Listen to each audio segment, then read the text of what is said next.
Il a l'habitude de croquer les plus médiocres d'entre nous et de leur taper dessus. Lui, c'est Sulpice Osagbagidi.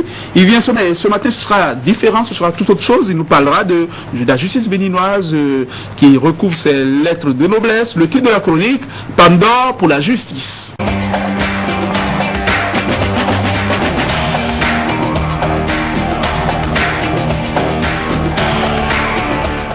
Des couronnes de laurier pour la justice béninoise ce matin. La belle dame s'est montrée à son avantage. Je suis plus au Sagbagidi. Vous avez raison, mon cher Winner Abessi. Bonjour à tous. Simon Adovelandé est enfin libre après un long séjour à la prison civile de Cotonou. Le chemin de croix entamé un jour de Noël, le 25 décembre 2009, prend donc fin un vendredi de novembre tard dans la nuit, sur fond d'une saga judiciaire attirant les effluves de préjugés. Le bouchon poussé loin tombe ainsi dans la poussière. L'arrestation brutale du coordonnateur du Millennium Tchalanga Conte avait naturellement et longtemps pris l'actualité en otage. Sa libération suscite logiquement un énorme souffle de spéculation, la dilatation des vannes. Dans cette affaire, la bonne nouvelle pour la démocratie est venue de la justice. Elle a marqué de gros points. Ceux qui la voyaient à la botte de l'exécutif doivent maintenant réviser leur vision et injecter un optimisme légitime dans le vase trop borné d'une certaine opinion. La justice a tenu solide dans la gestion de ce dossier. Ce qu'il est convenu d'appeler l'affaire Adovelandé affiche une apparence de règlement de compte. L'attitude de l'exécutif n'a pas contribué à dissiper le brouillard des soupçons. Le gouvernement a sans ménagement fait de la résistance et moussé sa volonté. La première libération de Pierre Simon Adovelandé au tribunal de première instance a subi une première réaction, l'appel interjeté devant la cour d'appel. Une deuxième libération a fait bondir le procureur général qui s'est pourvu en cassation. La justice est restée dans sa logique malgré le jusqu'au boutisme étalé au sommet. On a des raisons de dresser une couronne de laurier à cette justice vertueuse, jalouse de son autonomie. Elle a fait preuve d'orgueil et rassuré la nation.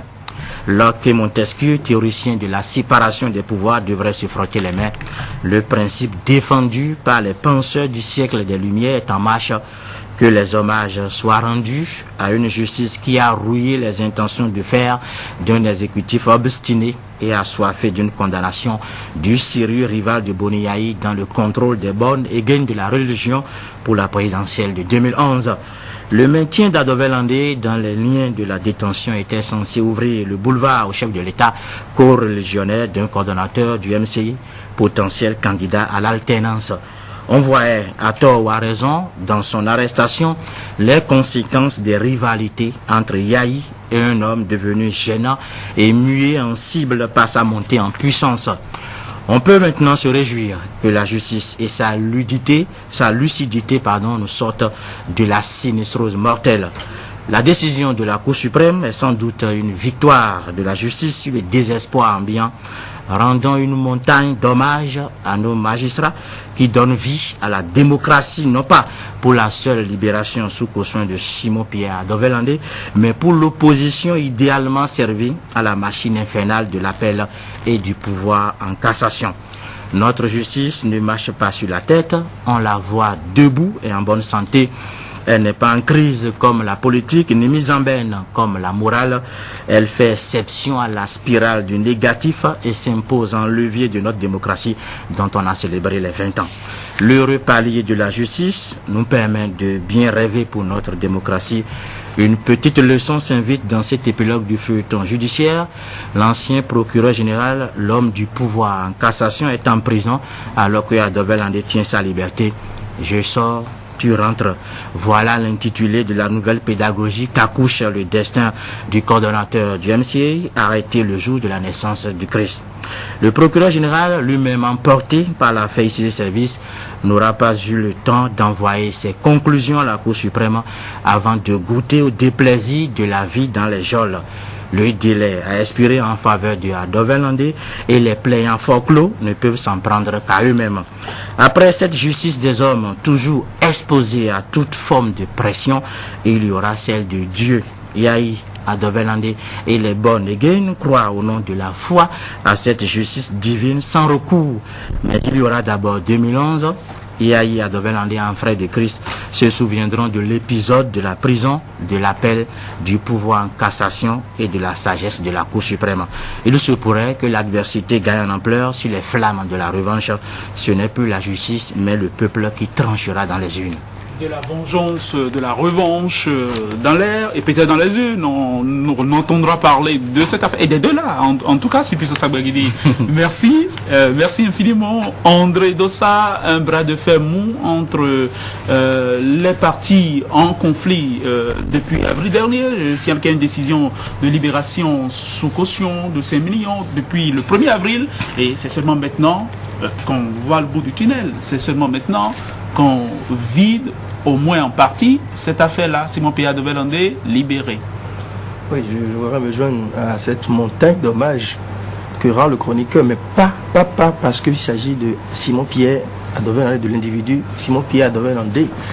Cela voudrait dire par exemple que c'est parce que nous autres, nous croyons qu'il est véritablement innocent, que nous avons décrété en quelque sorte son innocence, que nous pensons aujourd'hui que la justice, parce qu'elle l'a libéré. Non, je pense que, en fait, les enseignements, l'un des enseignements qu'il faut tirer, c'est que au-delà de tout, nous devons faire confiance à notre justice. Au-delà de tout. C'est vrai qu'il y a certaines velléités. Le chroniqueur a énormément insisté sur les différentes les péripéties qui ont jalonné le parcours de Adovelandé, sur l'axe prison civile et les tribunaux. Je pense qu'il faut rendre donc hommage à notre justice. Il faut lui faire confiance à nos magistrats. C'est très important. Maintenant, Simon Pierre Adovelandé était incarcéré. Pourquoi? Il a été libéré comment? Nous avons assisté depuis un moment, nous assistons à des détentions préventives de personnalités. Soit c'est dans le cadre de la lutte contre la corruption, ou bien dans le cadre d'affaires privées qu'on peut-être on récupère sur le plan politique. Oui. Oui. Mais les anonymes sont des milliers accroupis. Voilà, tout à fait.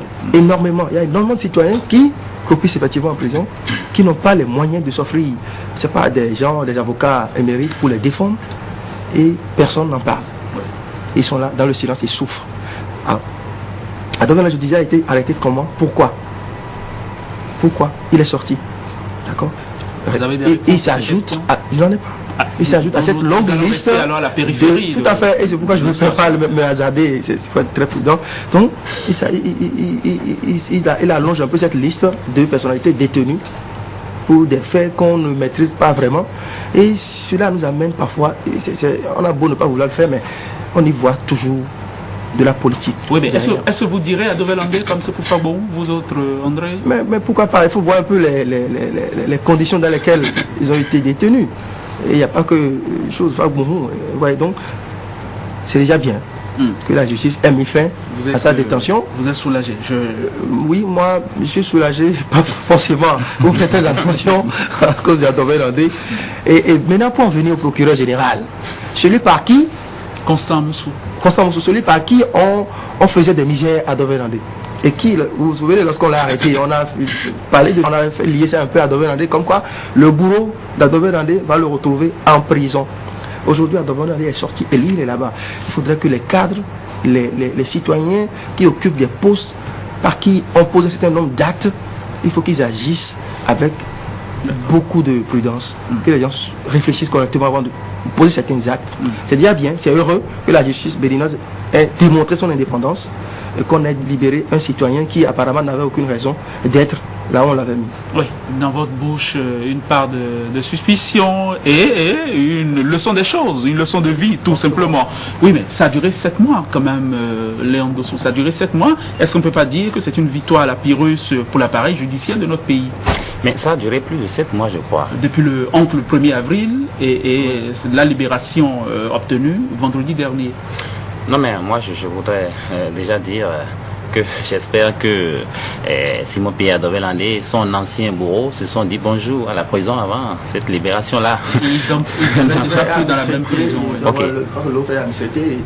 Allez, mais c'est vraiment utile. De toutes les façons, il faut quand même saluer ce tact, si on pourrait dire, de la justice, parce que beaucoup d'observateurs avaient estimé dans le temps que cette arrestation et cette détention de l'ancien coordonnateur du MCA était un peu trop politique et le contexte, les circonstances dans lesquelles cela s'est produit quelque part ont donné raison à ceux-là qui estimaient donc que cette détention était politique. Et si la justice en est arrivée à libérer l'homme, même s'il s'agit d'une libération provisoire, je pense que c'est quelque chose libération sous caution et provisoire, je pense que c'est quelque chose qu'il faut saluer, c'est quelque chose d'extraordinaire.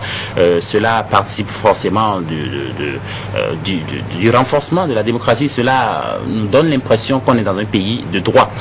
Maintenant, Simon-Pierre Adoven-Andé libre, est-ce que l'homme voudra se venger? Et comment se venger? Est-ce qu'il voudra devenir le rival de Boni Yayi en 2011, à l'élection de 2011? C'est là l'autre question. C'est vrai qu'aujourd'hui, s'il y a une chose qui est aussi claire, c'est qu'il y a une certaine division au sein de la communauté des Born Again. C'est sûr qu'il y a ceux-là, voilà, ceux-là qui sont pour Simon-Pierre Adoven-Andé et qui n'avaient pas consommé donc sa détention, et ceux-là qui sont pour le camp d'en face, c'est-à-dire celui-là qui serait son potentiel rival à l'élection de 2011. De toutes les façons. Est-ce que la bataille n'est pas déséquilibrée d'emblée et sur le papier? Bon, en tout cas, ce que je voudrais dire, c'est que est-ce que c'est la meilleure option que l'homme qui est aujourd'hui en liberté provisoire, même si son avocat a dit que tout homme est en liberté provisoire, c'est la parole d'un avocat, l'homme qui est aujourd'hui en liberté provisoire, est-ce que la meilleure option c'est d'aller en guerre contre son supposé bourreau en 2011? C'est l'autre question que je me pose. Supiso Sagbagidi, en quoi est-ce qu'il y a prouesse de la justice béninoise? Pourquoi est-ce que vous autres considérez qu'il faut, à cette étape-ci, lui décerner à la justice de notre pays la palme d'or? Oui, justement, il y a prouesse de la justice, non pas, parce qu'il s'agit de la libération de Simon-Pierre Adoven-Andé, parce qu'on a visiblement on a constaté que cette justice a tenu solide. Elle a vraiment tenu depuis le tribunal de première instance jusqu'à la Cour suprême, parce qu'il était question, en fait, ce que voulaient les défenseurs, les avocats de Adoven-Andé. Il y a certainement l'émérite avocat qui viendra nous éclairer davantage, parce que nous autres, on aborde seulement un aspect du problème. L'aspect du droit même sera abordé tout à l'heure, je l'espère bien. Des questions de fond. Des questions de fond par l'avocat Diogbenou, qui, ma foi, est déjà là d'ailleurs. Donc, je pense c'est d'avoir vraiment tenu, parce qu'il était question de le libérer tout en poursuivant la procédure. Vous voyez, maintenant, au niveau du tribunal de première instance, on a interjeté appel malgré, après la décision du tribunal. Ensuite, au niveau de la Cour suprême, on s'est pourvu en cassation, et malgré ce jusqu'au boutisme affiché, la justice a tenu. Donc ce n'est pas parce qu'il y a Adoven-Andé. Et l'autre problème, c'est que, c'est vrai, ce n'est pas parce que c'est Adoven-Andé, mais c'est ce que représente en fait Adoven-Andé. Parce que c'était un candidat, un potentiel candidat pour 2011, ça c'est connu de tout le monde. C'était, et ce sera peut-être, on ne sait jamais. Je ne sais pas si entre-temps, la privation de liberté a changé d'avis, mais on n'a encore aucune idée. Mais c'était un candidat. Et l'autre problème maintenant, c'est pas une bonne nouvelle pour Boni Yayi, c'est pas une bonne nouvelle. Même si subtilement, bon, quelqu'un a dit tout à l'heure, bon, sur le papier, si ce n'est pas ceci, ce n'est pas cela, mais ce n'est pas une bonne nouvelle, parce qu'au niveau de ce qu'on appelle les born again, nous parlons religion là, c'est sûr qu'il y a quelqu'un qui va peut-être perdre des voix. Or, vous savez, ce serait une arithmétique. En mars 2011, on a besoin d'une somme, donc d'une soustraction. Donc, ce n'est pas forcément une bonne nouvelle.